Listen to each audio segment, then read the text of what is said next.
Pemirsa, 4 penambang emas ilegal tewas tertimbun tanah longsor di Kabupaten Kapuas, Kalimantan Tengah.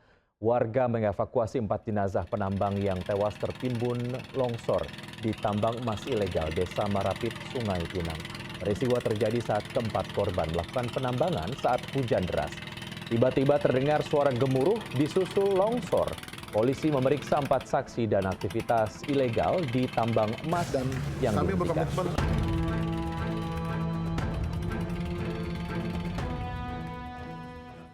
Sepasang kekasih di Pulau Gadung, Jakarta Timur terekam CCTV membuang bayi hasil hubungan gelap mereka. Sementara seorang karyawan toko kue di Petamburan mencuri bahan kue puluhan juta rupiah.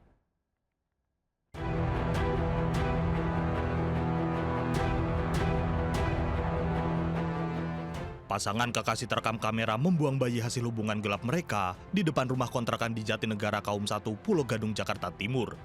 Bayi diperkirakan berusia 3 hari dengan tali pusar masih menempel. Usai dinyatakan sehat oleh puskesmas, bayi dibawa ke panti Balita Cipayung. Eko Samudra, karyawan toko kue yang baru 6 bulan bekerja, terekam kamera mencuri bahan kue, laptop, ponsel serta uang majikannya saat pemilik toko sedang pergi. Saat hendak kabur, pelaku berpapasan dengan temannya, berdalih membawa bahan kue ke rumah majikannya yang lain. Akibatnya, pemilik toko rugi 50 juta rupiah. Pengemudi ojek online ditemukan tewas dengan luka senjata tajam tergeletak di sebuah komplek perumahan mangkrak di Lewiliang, Kabupaten Bogor. Lokasi ditemukannya korban merupakan lokasi yang jarang dilewati warga. Kasus ini dalam penyelidikan polisi. Tim kontributor iNews melaporkan.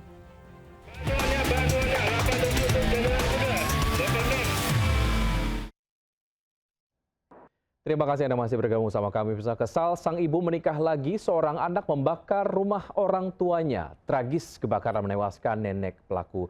Dan berita ini menutup jumpa kita siang hari ini. Saya Wiki Adrian bersama tim yang bertugas undur diri. Tetap semangat dan sampai jumpa. Baru aja ini kebakaran nih. Ini Pak, kebakaran. Kalau mau menuju terowongan, dari flyover menuju terowongan. Kobaran api melalap 2 rumah dan warung di Jalan Barawaja, Kecamatan Panakukang, Kota Makassar. Tragis, kebakaran menewaskan seorang nenek. Namun kebakaran ternyata disengaja ulah anak pemilik rumah yang saat kejadian sedang mabuk miras. Tersangka diduga kesal, ibunya menikah lagi tanpa sepengetahuannya. Gara-gara kenapa? Kenapa kita emosi? Kenapa? Bercanda. Bercanda?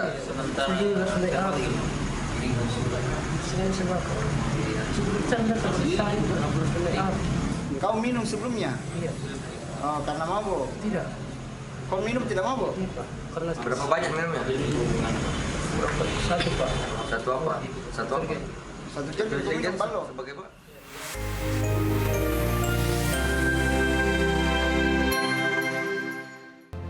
Halo pemirsa, saya Wiki Adrian, inilah seputar iNews Siang. Pemirsa, iming-iming koin yang dapat ditukar dengan uang Rp800.000, warga menyerbu ruko di Bekasi Timur, Jawa Barat. Koin didapat setelah melakukan scan retina mata. Namun Kementerian Komunikasi Digital membekukan aplikasi ini untuk mencegah penyalahgunaan data.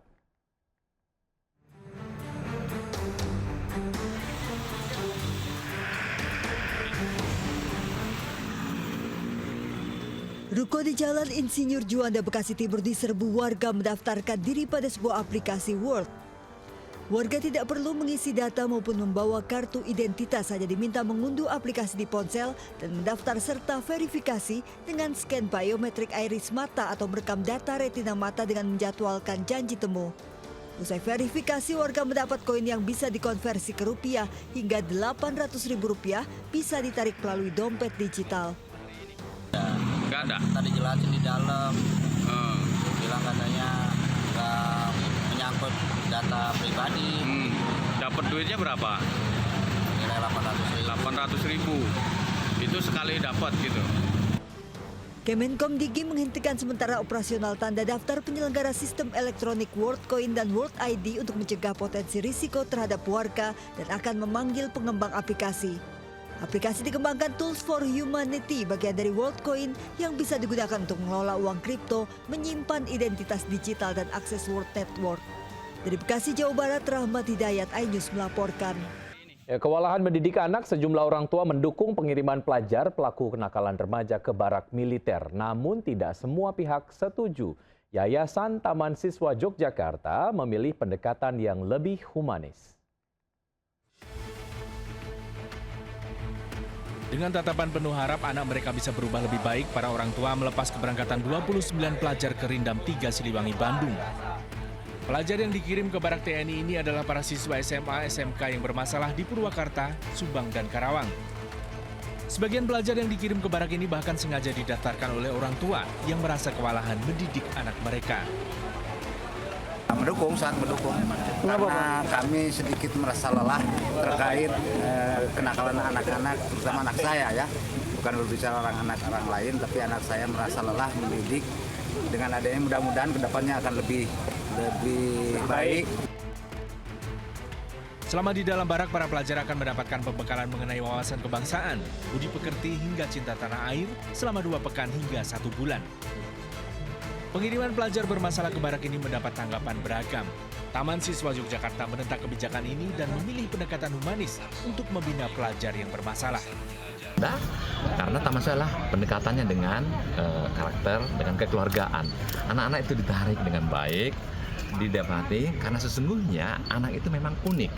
Anak itu punya kodrat alamnya, sehingga kita bagaimana seorang pamong sebagai guru bisa ngomong anak itu melihat sebenarnya ada masalah apa.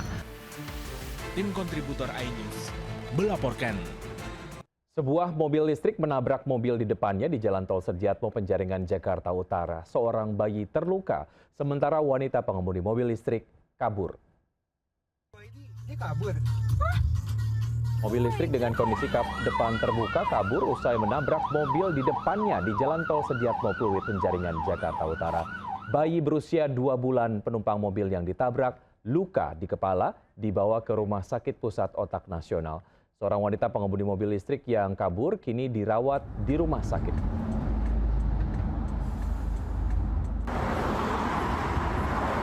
Pemirsa, bencana tanah bergerak di Brebes, Jawa Tengah merusak ratusan rumah warga. Di antara rumah yang rusak terdapat rumah yang ambles sedalam 10 meter.